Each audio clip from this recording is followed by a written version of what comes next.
Let's Talk in English, kursi radiofonik I gjuhës angleze. Let's talk in English. Të flasim anglisht çdo ditë duke ndjekur programin Let's Talk in English në orën 14 në Radio Emanuel. Thanks for taking the time to learn English here with us. I know learning a new language can be hard work, but we believe in you.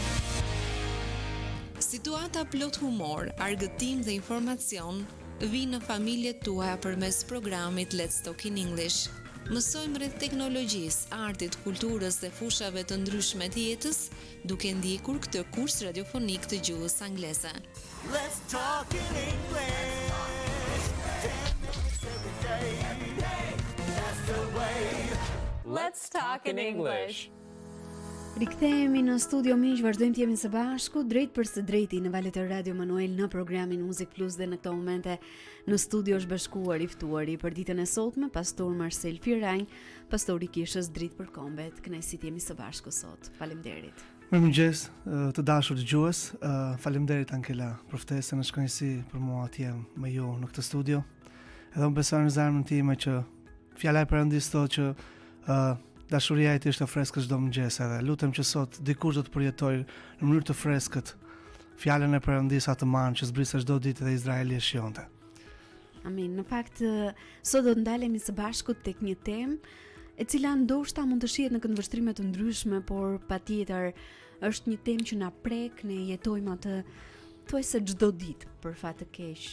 Është një lloj boshllëku që ne ndjejmë pavarësisht gjithçkaje që mund të kemi. Prandaj pse mendon se sot, më shumë se sa kur, njerëzit duken të mbushur me gjëra në aspektin material, por brenda përjetojnë një boshllëk të thellë që vetëm Perëndia mund ta plotësojë. Para se ti përgjigjem pyetjes, momentin që ti më kontaktove dhe më tregove temën për cilën do të flisnim, po qeshja dhe kisha buzëqeshje në fytyrën time sepse javën e kaluar në shërbes unë kam folur për praninë e Perëndis. Do unë nuk e di këtë. Edhe kam qenë me lot në sy dhe shumë njerëz ishin të prekur për shkak sepse ne përqendrohemi ndonjëherë në çfarë ka Zoti, po jo në çfarë kush është ai. Edhe shpesh ne duam dorën e tij, një marrëdhënie interesi, por në fakt ne duhet të duam praninë e tij, kush është ai në të vërtetë. Edhe njeriu u krijua për të shijuar praninë e Zotit. Edhe në momentin që Adami dhe Eva u nda, ata nuk humbën thjesht një vend, Edenin, ata humbën praninë. Ata humbën vetë personin e Perëndis. Ata humbën zërin e tij, ata humbën të qenit me të, kënaqësinë me të. Ata humbën dhe bollakun e tij që ai ofronte në atë vend. Edhe për një moment I thash kishës gjatë kohës të adhurimit, mos u fokuso tek asnjë situatë, asnjë problem. Thjesht thua Jezus, a mund vish të ulesh këtu me mua, dua të dëgjoj zërin tënd. Çfarë ti ke për të folur zemrës time? Edhe përjetuam një moment mrekullueshëm në shërbes. Arsyeja që njerëzit përpiqen ta mbushin zemrën me gjëra toksore, është sepse ata nuk e kuptojnë që janë krijuar për të përjetshme. Bibla thotë tek predikuesi që ai ka vendosur përjetësinë në zemrat e njerëzve. Edhe njeriu u krijua për Perëndin, jo për gjëra toksore. Edhe brenda njeriut ka një hapësirë të përjetshme që asgjë e përkohshme nuk mund ta mbush atë, sepse ai është krijuar për të përjetshme. Edhe dashuria e Perëndis është e përjetshme. Hiri I tij, falja e tij, gëzimi I tij. Sot parat mbushin xhepin, marrëdhëniet mbushin kohën, suksesi mbush reputacionin, por vetëm Perëndia mund të mbush shpirtin. Edhe një burr I krishter Agustini tha, zemra do të jetë shqetësuar derisa të gjejë ata të pushojë tek ai. Dhe unë besoj në zemrën time që arsyeja që njerëzit janë boshër sepse janë krijuar për atë që I krijove. Dhe derisa ta gjejnë atë, ata nuk do të jenë kurrë të përmbushur Ankela. Por në anë tjetër ne shohim që njerëzit përpiqen kaq shumë në ditët në cilat ne jetojmë. Pse njeriu përpiqet ta mbush këtë boshllëk me gjëra toksore, sikurse përmendëm dhe më sipër, sukses, para, marrëdhënie, rrjetet sociale në ditët që jemi kanë gjithashtu një tjetër ndikim në mënyrën se si ne zgjidhim të jetojmë apo qasjet tona, por përsëri ndihet I paplotësuar. Nëse do të shikosh këtë botë do të hedhësh syt tek njerëzit jashtë, motoja që kanë ata ose mendimi që kanë ata shpesh në kokë është nëse arri edhe pak më shumë do të ndihemi plot. Por zbrastia nuk është mungesë arritjesh, është mungesë lidhje me burimin. Është shumë e vërtetë. Sepse njerëzit kanë nevojë të gjejnë burimin. Dhe Jezusi tha, nëse pini nga ky ujë që bota ju ofron, do të keni jetë, por nëse pini nga uji që unë t'ju ofroj, dashuria ime, do të keni jetë, do të keni boshllak. Solomoni, i cili përjetoi pasuri, dituri, kënaqësi, fuqi, përfundimi i tij ishte gjithçka shkotësi dhe përpjekje për të kapur erën. Sepse gjërat e krijuara nuk mund ta zvendësojnë dot Perëndin krijuesin në jetën tonë. Edhe unë besoj në zemrën time që Zoti ka krijuar një vend apo stafat në zemrën tonë që vetëm ai mund ta mbush. Asgjë tjetër nuk mund ta zvendësojë dot Perëndin Çdo gjë është e përkohshme. Po. Edhe djalli e di shumë mirë që vetëm Perëndia mund mbush zemrën e njeriu. Dhe ndaj përpiqet që ta zvendësoj gëzimin e Zotit me argëtimin. Argëtimi është i përkohshëm. Ti je në një fest dhe kënaqesh po mbaron. Ti fiton një llotari, edhe në fas është disa ditë dhe kënaqësia ndalon atje. Ti martohesh, është ajo kënaqësia dasme dhe në fund jeta bëhet normale. Ti ble një makinë dhe i gëzuar për 2-3 ditë dhe pastaj gjithçka bëhet normale. Marrim si të mirëshëna Po. pastaj gjitha këto gjëra. Bëhet normale çdo gjë. Kërkojmë gjëra të Po. tjera. Dhe njeriu, përpiqet thotë nëse do arri, do ndjem edhe më plot, por asnjë gjë nuk mund ta zvendësojë Perëndin në jetën tonë. Edhe njeriu është krijuar për të adhuruar Perëndin. Edhe nëse nuk e adhuron Perëndin, ai do filloj të adhurojë diçka tjetër si karrierën, imazhin e vet, një person, një ideologji, vetveten e tij, por çdo idhull ka jeta jon kërkon shumë dhe na jep vetëm pak. Edhe unë besoj në zemrën time që vetëm Perëndia është ai që mbush boshllakun, sepse ai na krijovi ne për praninë e tij, jo për gjëra toksore dhe materiale. Dhe një pyetje që më vjen në këtë moment është se a është ky boshllëk një thirrje e brendshme që na drejton drejt Perëndis dhe nga ana tjetër për gjithë ata që janë duke na ndjekur mund të kenë pyetjen se si mund ta dallojmë këtë? Njeriu është krijuar për të pasur bashkësi, intimitet me Zotin, për të pasur marrëdhënie. Perëndia nuk e krijovi njeriu thjesht për të qenë një objekt për ta përdorur, por e krijovi për të qenë objekt i dashurisë së tij, për të shprehur dashurinë e tij. Edhe njeriu nuk u krijua për të qenë skllav, por për të qenë bir. Dhe Adami dhe Eva ishin bir në kopshin e Edenit. Nëse ne edhim syt tek zanafilla, krijimi i qenies dhe farës njerëzore, ata u krijuan për intimitet. Fjala e Zotit thotë që Perëndia vinte në fllatin e ditës çdo ditë dhe fliste me Adamin. Dhe Perëndia kishte mjaft shërbëtor në qell, mjaft angjëj, por jo, ai tha dua të krijoj diçka që të jetë më afër se angjët, bir dhe bi, intimitet, marrëdhënie. Sepse nuk mund ta kishte këtë lloj intimitet me angjët, sepse angjët janë thjesht shërbëtor. Por biri është krijuar për marrëdhënie. Edhe unë besoj në zemrën time që kur Adami dhe Eva u nda për shkak të mëkatit të mosbindjes, e thash ata nuk humbën thjesht një vend të Edenin, ata humbën praninë, ata humbën vetë Perëndin, ata humbën vetë zërin e tij të ëmbël. Ata humbën personin e çmuar, Perëndin, edhe që nga ajo kohë, zemra e tyre ishte bosh. Edhe çfarë Zoti dëshiron të bëj thirrje sotër që zemra të kthehet sërish tek prania, sepse asnjë gjë tjetër nuk mund ta shuajë jetën për Perëndin. E Davidi tha shpirti im ka etje për Perëndin e gjallë. Edhe kur njeriu ka humbur gjithçka, po brenda ndihet bosh, kjo është një shenjë që shpirti po kërkon diçka më të lartë se materialja. Ai po kërkon për Perëndin. Edhe boshllaku shfaqet shfaqet në momente të jetës tonë si një shenjë gëzimi për të na zgjuar që shumë njerëz përpara se të kthehen tek Zoti, ata përjetojnë një ndjenjë domethënë boshllaku të pashpjegueshme. Një ndjenjë si diçka më mungon bre, s'jam i kënaqur me karrierën, suksesin, arritjet, rezultatet e mia. Kam provuar para, drogë, ndoshta kënaqësi materiale, famë, duar trokitje, por nuk po përmbushem, sepse dhe kjo është alarmi i qiellit që ky njeri ka nevojë të kthehet tek Zoti. Ata kanë marrë në kuptimi për diçka më të thellë. Dhe kjo është një arsye që fryma e Perëndisë dhe Krishti po troket. Ata kanë nevojë për ata të cilët i krijovi ata. Ata kanë nevojë për intimitetin që Adami dhe Eva humbi, e ne mund ta gjejmë sërish atë në Jezus Krishtin. Amin. Ne do të kemi një shkëputje shumë të shkurtër muzikore për të vazhduar bisedën tonë në studio, edhe pse jo për të shtjelluar edhe më tepër temën e ditës së sotme, por në këto momente ju ftoj të ndiqni pikërisht këngën Jam në shtëpi me Atin, kënduar nga Marseli që kemi në studio sot. Marsel Fjerajn vjen me Jam në shtëpi me Atin.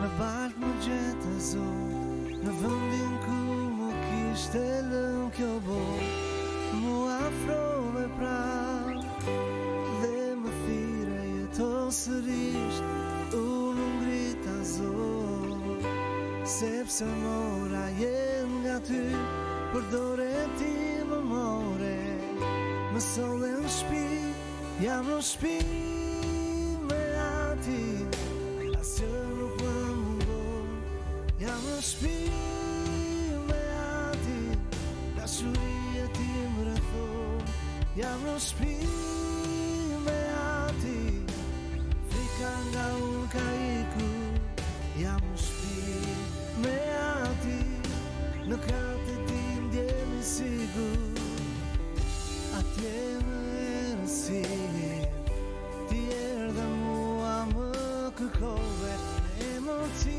më thire, me dashuri nga barta nxore, gjithë në qelë festua, se isha ju mbur por u gjeta, shpi me Atin jam, një jetë të redhun kam, jam në shpi me Atin, asgjë nuk më mungon, jam në shpi me Atin, dashuria ti më rrethon, jam në shpi me Atin, frika nga unë ka ikur, jam në shpi me Atin, në kratë ti ndjemi sigur, jam në shpi me Atin, asgjë nuk më mungon, jam në shpi me Atin, dashuria ti më rrethon, jam në shpi me Atin, frika nga unë ka ikur, jam në shpi me Atin, në kratë ti ndjemi sigur. Amen, amen, amen, amen, në qelën kam një vend të bler. Amen, amen, amen, amen, me Atin do jetoj për jetë. Amen, amen, amen, amen, në qelën kam një vend të bler. Amen, amen, amen, amen, me Atin do jetoj për jetë.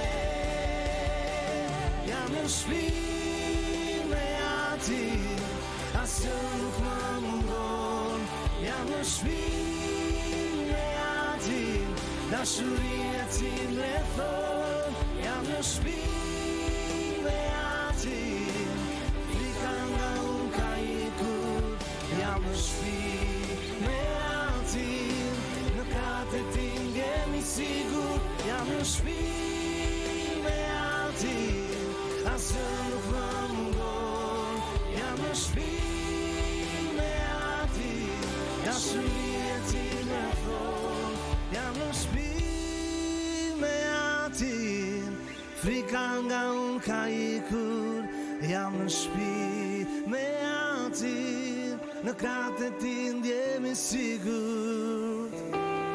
Jam në shtëpi me Atin është një ndër këngët më të fundit nga Marsel Fjerajn, e cila na rikthen në studio në programit Muzik Plus për të vazhduar bisedën në ditën e sotme, dhe pyetja që kam në këto momente është se si mund ta kuptoj që ajo që ne po përjetojmë nuk është thjesht një lodhje emocionale, por është një nevojë shpirtërore për Perëndin.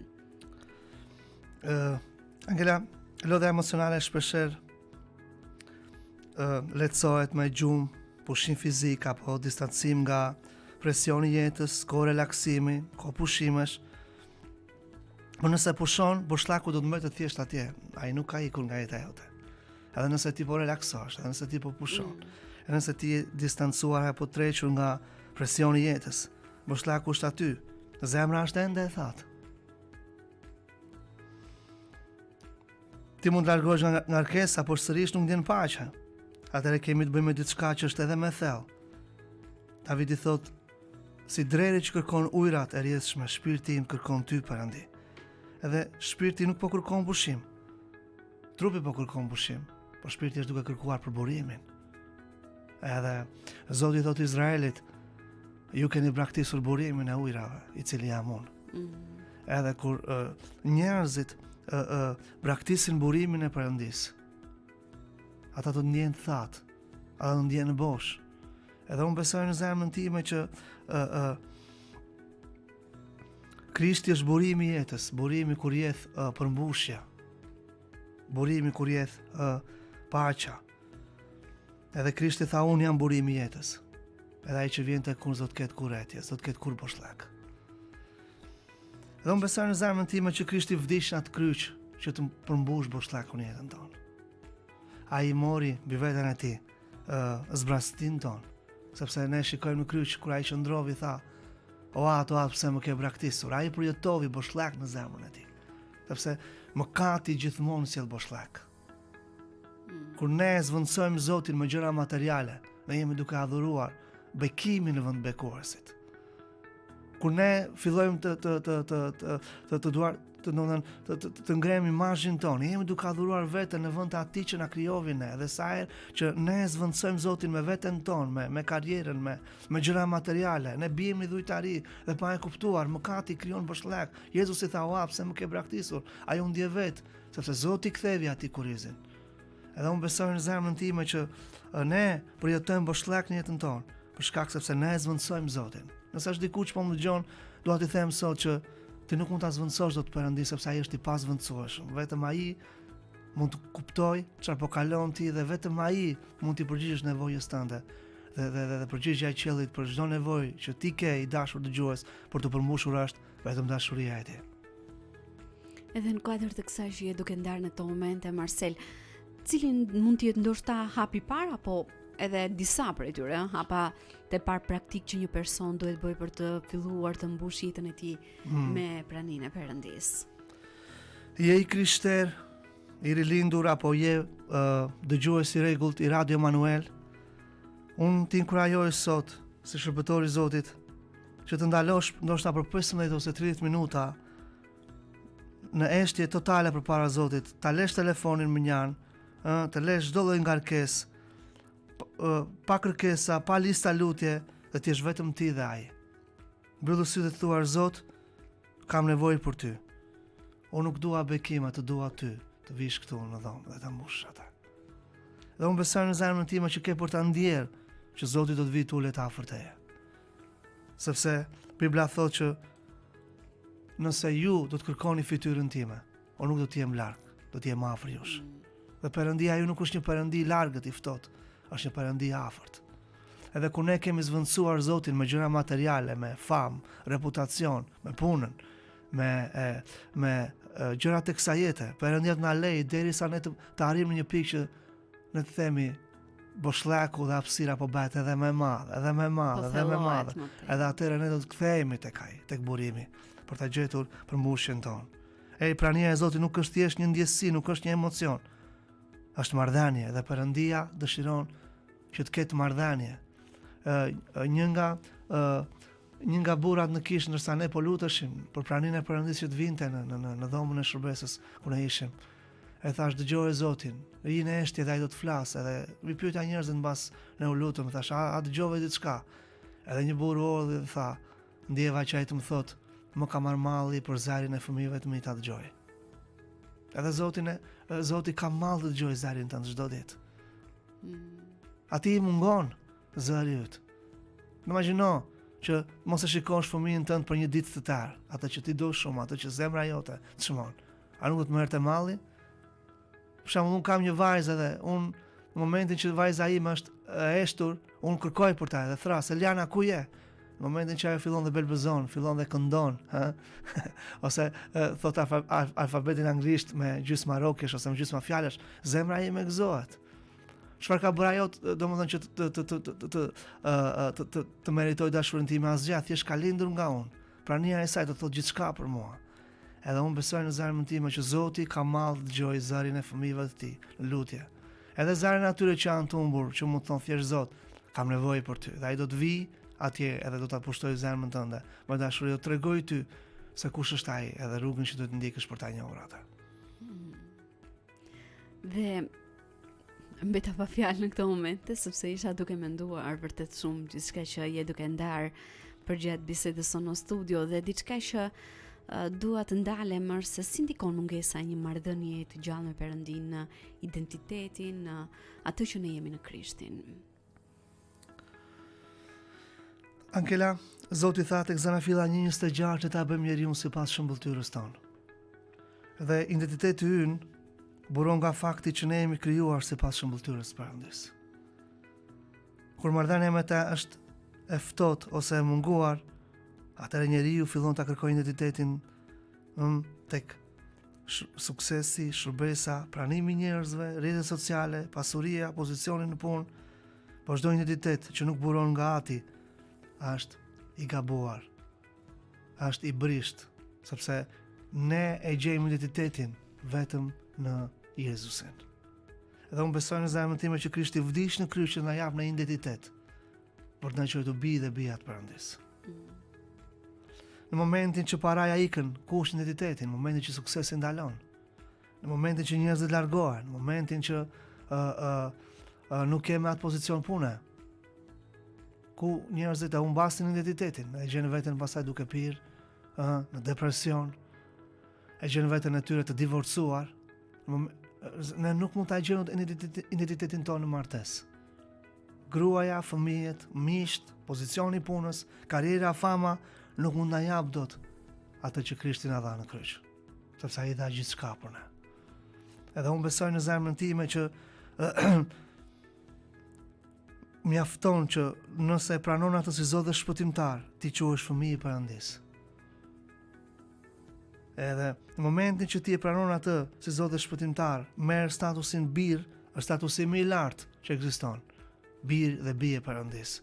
Ti kupton se si të sheh Zoti ty, çfarë mendon Zoti për ty, dhe çfarë vlere ke ti në sytë e Perëndis. Edhe është vlera më e madhe që ti, që është Zoti e vler njeriu më të lartë se angjëjt. Asnjë nga angjëjt nuk i ka thënë ndonjëherë fëmia im, por ai na thot ne. Dhe këtë identitet ne e marrim kur besojmë në Jezusin. Edhe djalli përpiqet nga ana tjetër të japë identitet njerëzve, duke gjetur atë tek suksesi, paraja, fama, pozicioni, karriera, por në momentin që këto humbasin, njerëzit gjejnë veten bosh. Edhe ne kemi dëgjuar si për shumë yje Hollywoodi dhe për shumë njerëz të cilët janë të njohur në botën e showbizit që kanë gjetur veten duke vdekur në drogë. Në momentin që kanë humbur bashkëshortin, marrëdhënien, suksesin, ata japin fund jetës. Pse? Sepse jeta nuk varet tek gjërat që ne zotërojmë, por varet tek kush është Perëndia. Në fakt, në ditën e sotme përgjatë bisedës deri më tani kemi folur edhe ti ke ndarë mesazhe shumë të rëndësishme për gjithë ata që janë duke në ndjekur dhe ende nuk e njohin Krishtin, nuk e kanë pranuar atë si Zot dhe shpëtimtar në jetën e tyre. Vetëm pas pak do të ndalemi tek besimtarët që janë duke na ndjekur. A mund të ndihesh bosh edhe kur je besimtar? Është një ndër pyetjet që do t'i japim përgjigje vetëm pasi të ndjekim këngën Këndoni Haleluja nga Çimi dhe Nisa.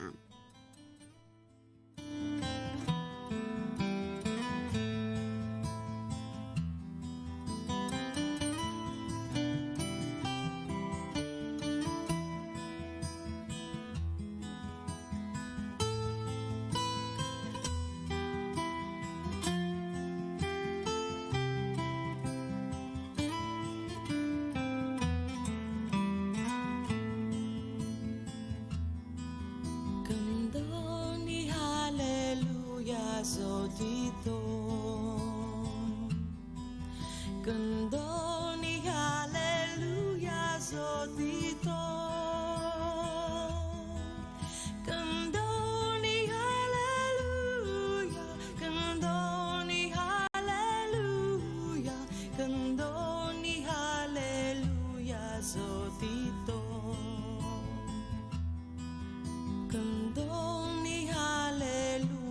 Zotit ton.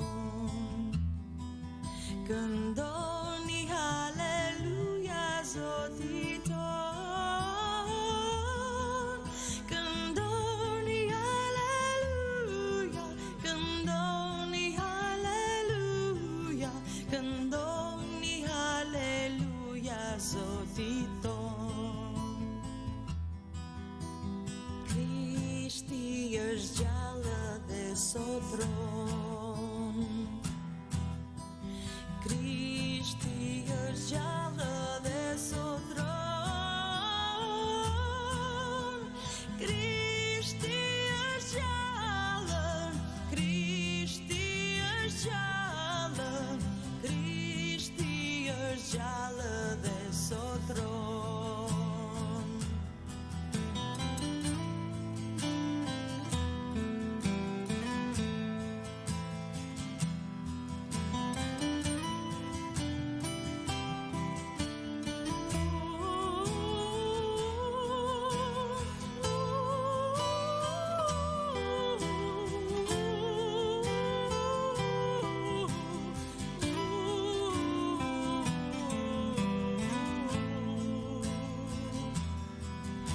Këndoni haleluja Zotit ton.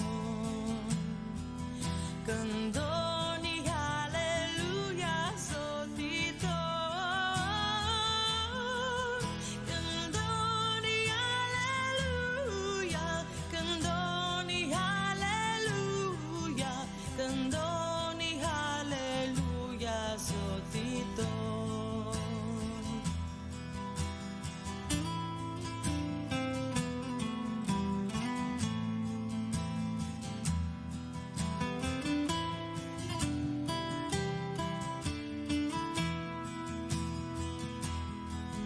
Këndoni haleluja, këndoni haleluja, këndoni haleluja Zotit ton.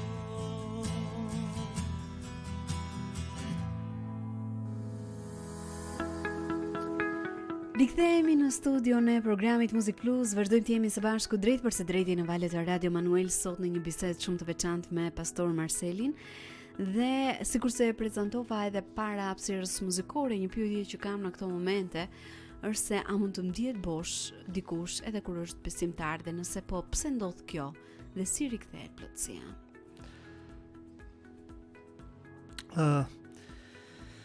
Një besimtar ndihet bosh në momentin që mendoj në zemrën time që e ka zvendësuar Perëndin me diçka tjetër në jetën e tij. Ndihet bosh për shkak sepse ndoshta po jeton një lloj mëkati të parafyr në jetën e tij. Ose është në kaq shumë lodhjes fizike sa nuk mundet dot të qëndrojë në praninë e Perëndisë, sepse kur je i lodhur, trupi dhe mendja nuk funksionon për t'u përgjigjur pranisë të tij. Edhe them nëse jam këtu të inkurajoj, nëse je i lodhur, merr kohë të lodhu. Sepse lodhja është një mënyrë për të paralizuar, për të mos shijuar praninë e tij. Dhe kur ne jemi të lodhur nuk mund të shijojmë intimitet me njerëzit që ne i duam. Nuk mund të kemi dot marrëdhënie.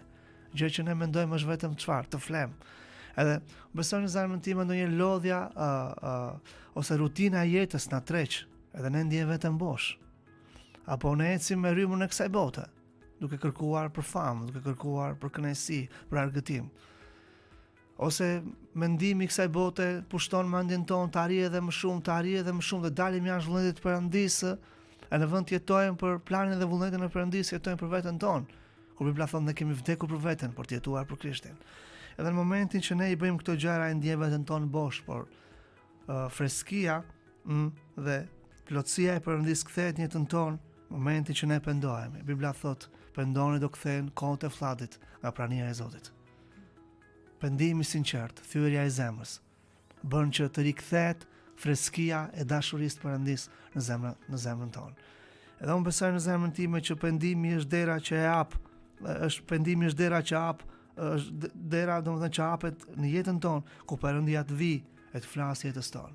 Dhe unë besoj në zemrën time që është njerëz ndjen të bosh sepse kanë humbur zërin e Perëndis në jetën e tyre, atë zë që ju fliste së brendshmi, atë zë që ju fliste përmes fjalës, atë zë që ju fliste është përmes mesazheve të ndryshme në kish.